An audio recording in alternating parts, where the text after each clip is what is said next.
আজকে যে এই পর্যায়ে আমরা আসছি, এটা হচ্ছে একটা ছিল টিম ওয়ার্ক। ফুটবল খেলা কোনো ইন্ডিভিজুয়াল খেলা না। আমরা জানি, আমরা বাংলাদেশের মেয়েরা জানি কিভাবে কঠিন পরিস্থিতি ফাইট করতে হয়। তো আপনারা আমাদের উপর বিশ্বাস রাখবেন। আমরা আপনাদেরকে নিরাশ করব না। আমরা শুধু এশিয়া না, আমরা বিশ্ব মঞ্চে বাংলাদেশকে নিয়ে যেতে চাই।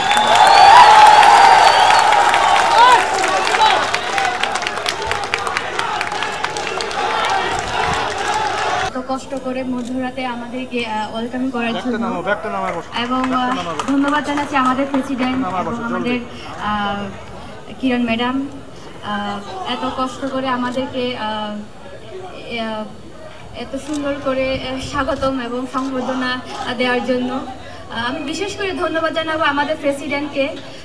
আমাদের যা সুযোগ সুবিধা লাগে উনি আমাদেরকে ওভাবেই দিচ্ছেন এবং ভবিষ্যতেও দিয়ে যাবেন।